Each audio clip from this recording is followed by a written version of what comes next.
Na Vila da Nuvem vivia um garoto bem tranquilo e excêntrico. Ele nunca teve muita certeza do seu lugar no mundo, e mesmo assim, acabou sendo levado para um caminho que mudaria completamente sua vida. Naquele período, o terceiro Raikage estava atrás de alguém específico, um parceiro ideal para seu filho, que mais tarde se tornaria o quarto Raikage. Na Vila da Nuvem, os ninjas não usam nomes comuns. Tudo funciona com codinomes seguindo o alfabeto. O líder sempre recebe o nome de A, e os shinobis próximos a ele vão sendo nomeados em sequência. O filho do Raikage já era conhecido como E, e faltava alguém que pudesse lutar ao lado dele em perfeita sintonia. A intenção do terceiro Raikage era encontrar alguém compatível o suficiente para executar o Double Lariat, uma técnica que só funciona quando dois ninjas atacam juntos com força, tempo e intenção totalmente alinhados. Vários jovens foram chamados para passar pelo teste, inclusive aquele garoto sem nome, que ninguém imaginava que teria um papel tão importante. O desafio parecia simples, cada candidato atacaria um manequim especial junto de E. Se os dois acertassem com a mesma intensidade, o boneco perderia a cabeça, sinal claro de compatibilidade. Caso contrário, era reprovação. Muitos tentaram e falharam. Quando chegou a vez do garoto tranquilo, ele apenas seguiu o movimento, confiando no instinto. No momento do ataque, a cabeça do boneco foi lançada longe. A sintonia era perfeita. Ali, ele deixou de ser apenas um garoto anônimo e recebeu o codinome Bi. A partir daí, Bi passou a andar sempre ao lado de E. Os dois se tornaram parceiros inseparáveis, tratados como irmãos. O terceiro Raikage acabou acolhendo Bi como um filho, e pela primeira vez ele sentiu que fazia parte de uma família de verdade. Cresceu sendo um moleque animado, cheio de energia, sempre positivo e com uma paixão enorme por música, se expressando naturalmente através de rimas, quase como se fosse seu jeito de falar com o mundo. Com o tempo, E e Bi viraram uma dupla lendária. O Double Lariat dos dois se tornou temido entre as outras vilas, e o poder combinado deles virou referência. Bi amava aquela vida. Ele finalmente tinha um lugar importante na vila, um irmão que respeitava e admirava, e momentos felizes que nunca tinha vivido antes. Ainda pequeno, fez amizade com Motoi, filho de um amigo próximo de E, criando um laço que também marcou sua infância. Para Bi, tudo parecia estar indo do jeito certo, até o dia em que as coisas começaram a mudar. Numa noite calma, ele dormia tranquilo perto de uma fogueira, sem imaginar o peso do destino que se aproximava. Enquanto isso, E conversava com Blue Bi, que naquela época era o Jinchurikin do Oito Caudas e também primo dos dois. Blue sabia que não tinha muito tempo e resolveu revelar a verdade. Bi já havia sido escolhido para ser o próximo hospedeiro da besta. Era um fardo enorme, quase sempre acompanhado de medo, solidão e rejeição. Como ele mesmo nunca conseguiu encontrar algo que desse sentido à própria vida carregando aquele poder, pediu que E fizesse o possível para proteger a alegria de Bi quando o momento chegasse, para que ele não perdesse a vontade de viver. Pouco tempo depois, o pior aconteceu.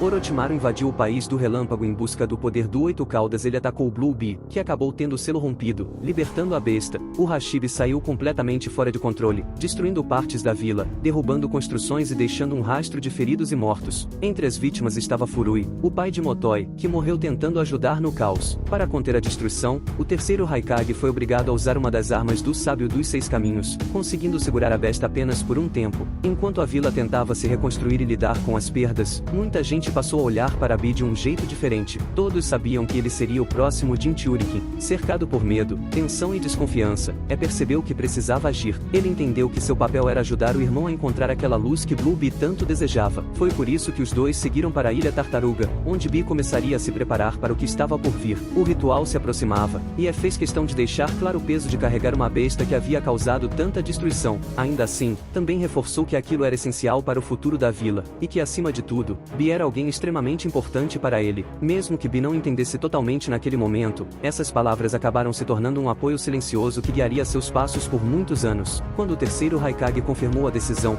Bi recebeu no braço o selo da armadura de ferro, o mais poderoso que a nuvem possuía naquela época, embora ainda fosse inferior ao famoso selo de 8 trigramas usado em Konoha. A partir daí, a vida de Bi mudou drasticamente. A vila passou a tratá-lo com medo, desconfiança e desprezo, como acontecia com quase todos os Jinchurikins. Algumas pessoas chegavam a jogar objetos nele, como se ele fosse responsável pela existência da besta. Mesmo assim, Bi não deixou que aquilo o quebrasse. Ele continuou otimista, ignorando provocações e julgamentos, muito por causa dos ensinamentos do terceiro Raikage e do apoio constante de E. Seguia com seu jeito animado, cheio de rimas e ritmo, tentando espalhar leveza onde só havia tensão. Só que enquanto Bi seguia em frente, algo sombrio crescia sem que ele percebesse. Motoi, seu melhor amigo, estava completamente destruído por dentro desde o ataque do Hashibi. A morte do pai arruinou sua família, e a mãe acabou afundando numa depressão que virou alcoolismo. Motoi passou a carregar uma culpa enorme, que aos poucos se transformou em ódio e desejo de vingança. Ele não odiava Bi de verdade, mas acreditava que se eliminasse o Jinchurikin, também acabaria com a besta. Em um momento de desespero, tentou atacar Bi Bi pelas costas. Bi o desarmou sem dificuldade, e mesmo diante das intenções do amigo, estendeu a mão e ignorou a traição fingindo não ter percebido. Tomado pela vergonha e incapaz de lidar com o que tinha feito, Motoy fugiu. A partir daquele dia, os dois nunca mais se falaram, e esse silêncio duraria por décadas. Depois de passar muito tempo isolado na Ilha Tartaruga, a vida de Bi finalmente começou a entrar nos trilhos. Aquele lugar acabou sendo essencial para fortalecer a cabeça e o coração dele. Lá, Bi teve que encarar seus próprios medos e inseguranças, se colocando frente a frente com o lado mais sombrio de si mesmo. A intenção era clara: se ele não aprendesse a lidar com essa parte interna, jamais conseguiria resistir à influência da besta que carregava. Ao superar esse desafio, Bi seguiu adiante e chegou ao espaço sagrado onde os Jinchurikis enfrentam diretamente suas Big para aprender a controlar o chakra delas. Bi não só passou por essas etapas como também mostrou que seu objetivo nunca foi dominar um poder absurdo por ambição. Ele queria equilíbrio. Com o tempo, foi conseguindo usar o chakra do Ashibi com naturalidade, sem perder o controle. Mais do que isso, sua forma sincera de agir fez a própria besta perceber que não estava sendo tratada como arma. Bi se mostrou alguém verdadeiro, que lutava, rimava e vivia do seu jeito. Aos poucos, a relação entre os dois mudou, virando algo próximo de parceria. Anos depois do selo, Bi conseguiu algo que ninguém antes havia alcançado: uma convivência baseada em confiança e amizade com a Biju. Foi assim que ele passou a ser visto como o Jinchuriki perfeito. Enquanto isso, o mundo ninja mergulhava no caos da Terceira Grande Guerra. As grandes nações entraram em conflito, e a Vila da Nuvem acabou envolvida diretamente. Durante esse período, Bi acabou vivendo um dos momentos mais decisivos da sua trajetória ao lado do irmão. Em uma missão, o grupo da Vila da Nuvem cruzou com um esquadrão de Konoha liderado por Minato Namikaze. A princípio, Minato estava pronto para recuar, já que o objetivo da missão dele tinha sido concluído. Mesmo assim, não quis deixar aquilo passar em branco. Os dois eram conhecidos como os ninjas mais rápidos da época, e aquele encontro virou uma espécie de teste silencioso para ver quem conseguia se antecipar ao outro. O confronto foi rápido e Minato chegou muito perto de atingir mas Bi reagiu no instinto e usou o poder do Hashibi para bloquear o ataque no último momento. Bi se manteve frio, lendo o campo de batalha e pronto para responder a qualquer investida. Ao perceber a frieza de Matador, a inteligência e o controle de Bi naquela situação tão extrema, Minato entendeu que não estava diante de um Jinchurikin comum. A partir daquele momento, Bi passou a ser reconhecido no mundo ninja como Killer Bi. O embate acabou sem um vencedor claro, mas deixou Bi retornou à vila com uma alcunha de respeito. A guerra também trouxe perdas irreparáveis. O terceiro Raikage deu a própria vida depois de enfrentar milhares de inimigos sozinho para garantir a fuga de seu esquadrão. A Vila da Nuvem perdeu seu líder, e Bi perdeu o homem que tinha sido seu pai. Após o funeral, assumiu o posto de Raikage e passou a ser chamado de A. A morte do pai mudou completamente sua postura. Ele se tornou rígido, desconfiado e extremamente protetor com a vila, principalmente com Bi. Por decisão do novo Raikage, Bi foi enviado para treinar no Vale das Nuvens e Relâmpagos. A ordem era clara: ele precisava dominar totalmente o poder da Biju e não deveria mais sair do país do Relâmpago, já que agora era considerado um dos pilares da defesa de Kumogakure. Essa mudança afetou Bi mais do que ele demonstrava. A relação entre os dois irmãos esfriou, e aquela parceria de antes já não existia da mesma forma. Bi passou a se preocupar com o peso que a carregava e com o rumo que ele estava tomando. Com o passar dos anos, mesmo com esse distanciamento, Bi conquistou o respeito da vila. De alguém temido, passou a ser admirado. Virou um ninja querido pelo povo e uma referência para a nova geração, especialmente para o Moikarui, que o viam como um verdadeiro mestre. Ainda assim, uma nova ameaça começava a se mover nas sombras. A Akatsuki iniciou a caçada às bestas com cauda, e várias já tinham sido capturadas, inclusive uma que pertencia à própria Vila da Nuvem, algo que deixou Bi ainda mais alerta. Durante um de seus treinamentos, Bi sentiu a presença de estranhos. 4 ninjas surgiram diante dele usando mantos negros com nuvens vermelhas. Naquele momento, Bi entendeu que o perigo que estava rondando os Jinchurikins finalmente tinha chegado até ele. A Akatsuki estava ali, liderada por Sasuke Uchiha, e o alvo era claro, o chakra do Hashibi. Suigetsu avança com um golpe, a poeira baixa, e vemos que Bi se defendeu. Em seguida, Jugo instrui Suigetsu a recuar e avança, mas ao usar a espada de Suigetsu, Bi contra-ataca. Jugo então utiliza o poder de sua marca e avança novamente, mas acaba tomando um forte golpe do adversário. Bi agarra Jugo e o lança em direção a Sasuke, que se prepara para entrar em ação. O Uchiha avisa seus comandados que queria confirmar a veracidade das palavras da Akatsuki, destacando a intenção de usar a organização de qualquer jeito, e ao ouvir o nome da Akatsuki, Bi fica mais alerta. Sasuke avança, mas Bi rebate rebate o ataque e age com grande velocidade para acabar com Sasuke. No entanto, este se defende, e em seguida, finca sua espada no chão e desfere um forte chute em Bi. Isso causa em Bi uma inspiração de rima repentina, e ele para escrevê-la em um caderno, deixando seus oponentes em êxtase com a situação peculiar. Sasuke devolve a espada de Suigetsu, e Bi, após finalizar seu texto, agradece por Sasuke tê-lo ajudado a pensar na melhor rima do mundo. Com isso, o Jinchurikin enfatiza que lutaria sério agora e se prepara com várias espadas. Ele avança com grande habilidade, usando suas espadas, e Sasuke se vê pressionado diante da intensa velocidade de seu adversário, atacando tão rapidamente que até mesmo com o Sharingan, Sasuke encontra dificuldades para desviar, e é afastado com um golpe. O Uchiha se levanta e prepara seu Chidori, pega sua espada e a envolve com a técnica, avançando contra Bi, que se defende também tendo revestido uma de suas espadas com relâmpago. Em seguida, acerta a queima-roupa 6 de suas outras espadas em Sasuke. Bi se aproxima para o ataque final, mas Sasuke seria protegido por Suigetsu, que se vê em desvantagem diante do estilo raio do inimigo. Esse avanço é anulado por Sasuke. Jugo surge de repente e acerta um poderoso ataque em Bi. Karin ajuda Sasuke a se recuperar, dando seu braço para que ele morda, e Bi ileso faz uma análise rápida da situação, percebendo que Karin possuía a habilidade de cura. Jugo, Suigetsu e Sasuke partem para o ataque juntos em sintonia. Bi começa a desviar, mas é imobilizado por Suigetsu, e em seguida, Sasuke atinge ambos com o Chidori. Sasuke recua com seu companheiro, e Jugo avança com um poderoso ataque contra o oponente. No entanto, Bi não foi atingido e desaparece de cena. Karin logo localiza, fazendo Bi perceber outra de suas habilidades. Jugo impulsiona Sasuke, enquanto Bi, por outro lado, ativa seu manto de chakra, e extremamente rápido, vem de encontro a Sasuke, que usando seu Sharingan, consegue se esquivar. Bi fica surpreso com o feito de Sasuke, comentando que ele foi o primeiro a desviar dele nessa forma desde o seu irmão, e prossegue seu ataque em direção aos outros. No entanto, Jugo pega Suigetsu e Karin, conseguindo escapar. Sasuke fica impressionado com a velocidade do adversário, que tenta surpreendê-lo com um ataque frontal, mas Sasuke consegue colocá-lo em um genjutsu a tempo. No entanto, Bi se recupera e atinge Sasuke com um lariate. Jugo pega Sasuke, e Karin se aproxima. Jugo observa que Sasuke estava com ferimentos graves no corpo e decide ajudá-lo, transferindo seu chakra para ele. Por outro lado, descobrimos como Bi escapou do genjutsu de Sasuke. Ele destaca que genjutsu não tinha efeito em um Jinchurikin que controla sua biju, e começa sua transformação no modo besta com cauda, deixando seus adversários em choque com a imensidade de seu chakra. Sasuke abre seus olhos, enquanto Jugo vira uma criança após sua transfusão de chakra para ele. O Hashibi avança para acabar com todos, mas Suigetsu surge para impedir, mencionando que seguraria a barra e pedindo que o resto fugisse. Determinado a não permitir a fuga de ninguém, o Hashibi atira uma bijudama queima-roupa em Suigetsu. Após esse ataque colossal, Suigetsu aparece em um estado de derretimento, observando toda a situação em que estavam, e o esforço de sua equipe em tentar protegê-lo. Sasuke lembra do que era ter companheiros, e antes de serem exterminados pelo ataque inimigo, ele ativa o Amaterasu pela primeira vez em uma batalha. O Hashibi começa a ser envolvido nas chamas da técnica, contorcendo-se de dor. Karin fica prestes a ser atingida por um dos tentáculos enquanto a Biju se debatia, mas Sasuke a protege, partindo ao meio o tentáculo com seu Chidori. No entanto, Karin seria tocada pelas chamas negras e começa a queimar também. Para salvá-la, Sasuke usa um de seus olhos e consegue apagar as chamas de sua companheira, enquanto Jugo a traz para perto. Sasuke, bastante exausto, compreende o poderoso domínio ocular que possuía agora, e ativa o Mangekyou novamente para extinguir o Amaterasu de Bi, pois a missão era levá-lo com vida. Pegando o Jinchurikin em seu ombro, Sasuke parte com seu grupo, acreditando ter concluído a missão com sucesso. Mas o que não esperavam era que Bi havia os enganado. O Jinchurikin usou o chakra do tentáculos do Hashibi cortado e moldou aquilo de um jeito que parecesse o próprio corpo, escapando das mãos dele sem ninguém perceber.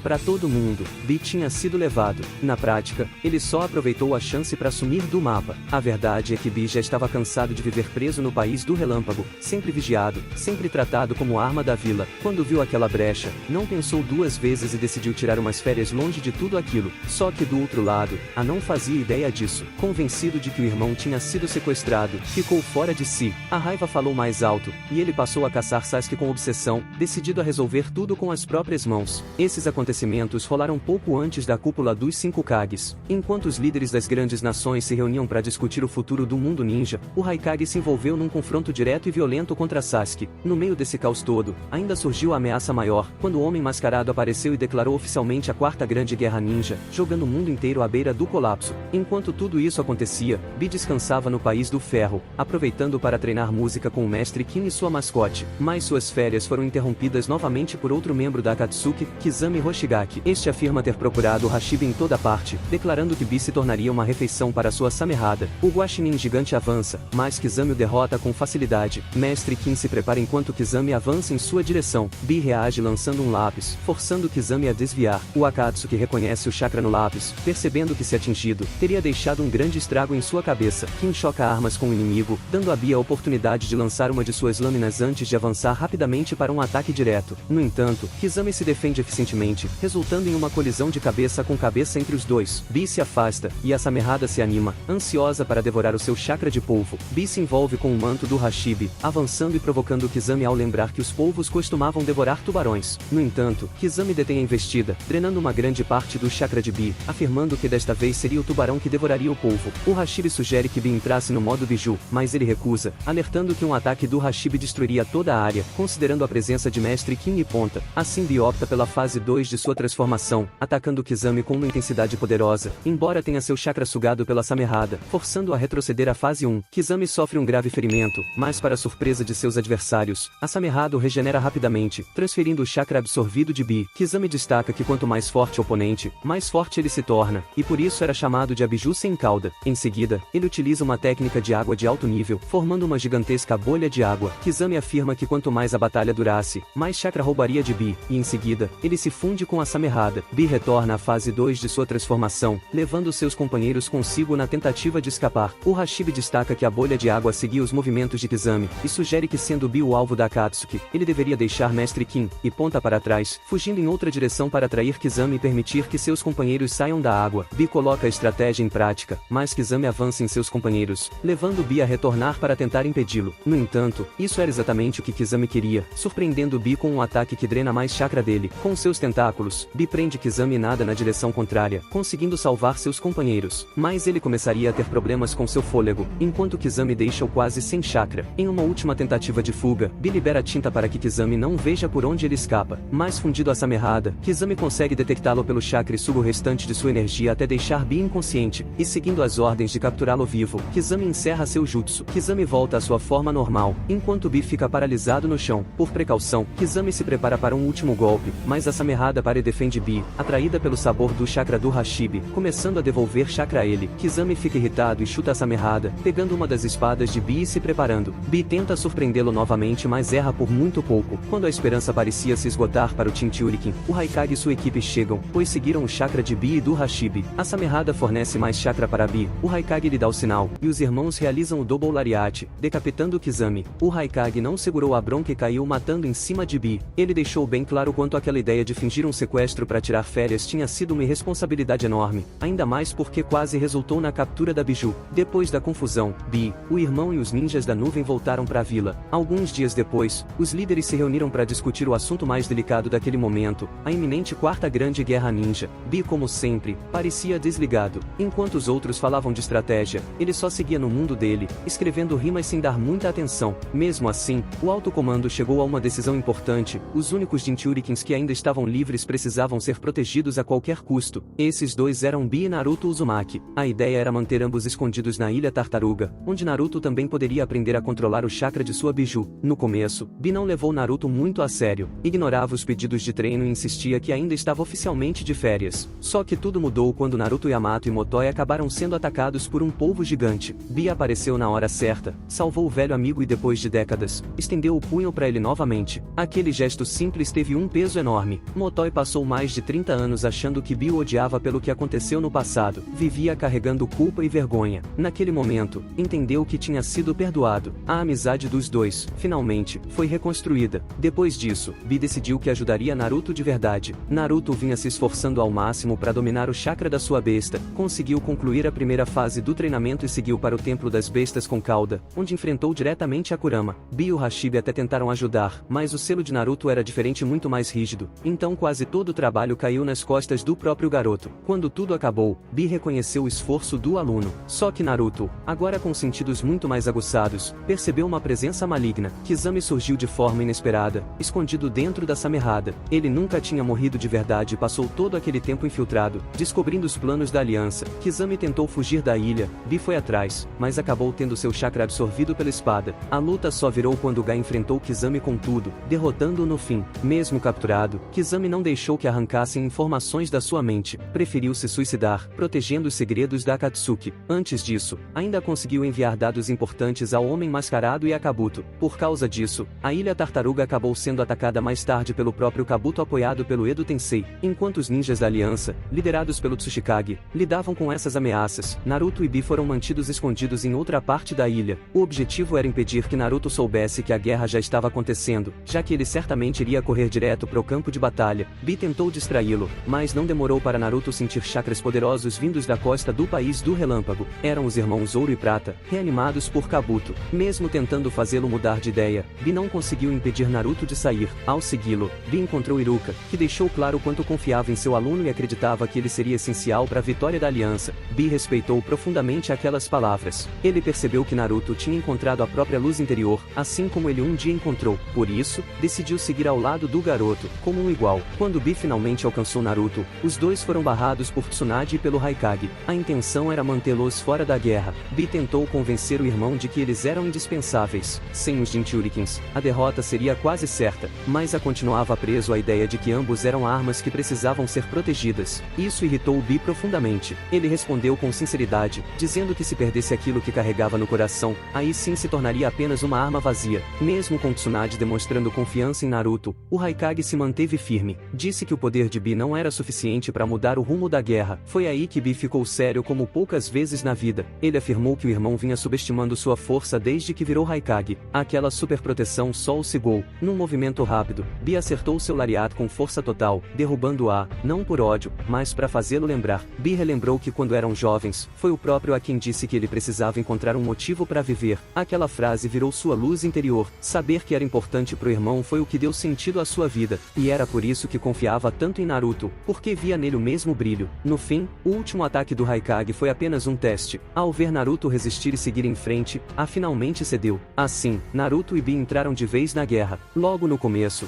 enfrentaram Itachi e Nagato, revividos pelo Edo Tensei. Foi uma batalha dura, mas decisiva. Itachi recuperou a consciência, ajudou a selar Nagato e seguiu atrás de Kabuto. Enquanto isso, Bi e Naruto continuaram avançando, prontos para encarar o Homem Mascarado e os antigos Jinchurikins, levando consigo a força, a confiança e a luz que encontraram dentro de si. Daquele ponto em diante, Bi passou a brilhar várias vezes na linha de frente da guerra, sempre lutando lado a lado com Gyuki. Ele não ficou escondido nem recuou quando a coisa apertou. Pelo contrário, se jogou no combate com tudo, usando o poder da Oito Caudas de forma inteligente e consciente. Suas ações foram decisivas em vários momentos e ajudaram diretamente a manter a aliança de pé quando a situação parecia perdida. Mesmo assim, houve um momento em que nem Bi pôde fazer nada. Quando Madara conseguiu prender todas as bijus concorrentes e começou a selá-las na estátua demoníaca, a guerra chegou a um ponto crítico. Naruto quase perdeu a vida depois da extração da Kurama. No caso de Bi, foi Gyuki quem tomou a iniciativa. Sem hesitar, a besta cortou um dos próprios tentáculos e deixou parte do seu chakra com Bi, garantindo que ele sobrevivesse. Aquilo deixou claro que a ligação entre os dois já ia muito além de Jinchurikin e biju. Com o fim da guerra, as bijus finalmente foram libertadas e não precisavam mais ficar presas a humanos. Cada uma pôde seguir seu próprio caminho. Mesmo assim, Gyuki fez uma escolha diferente. Por vontade própria, decidiu continuar ao lado de Bi. Depois de tantos anos juntos, ele já estava acostumado demais com as rimas, o jeito excêntrico e a energia do parceiro. Ficar longe daquilo simplesmente não fazia sentido. Por isso, Gyuki e Kurama acabaram sendo as únicas bijus que permaneceram com seus antigos hospedeiros. Depois de tudo que viveu, Killer Bee seguiu sendo exatamente quem sempre foi, um ninja forte, carismático e impossível de ignorar. Continuou participando de momentos importantes do mundo ninja, marcou presença no casamento de Naruto e seguiu vivendo do seu jeito, sem abrir mão da música, das rimas e daquela luz interior que encontrou ainda jovem e que nunca mais deixou se apagar.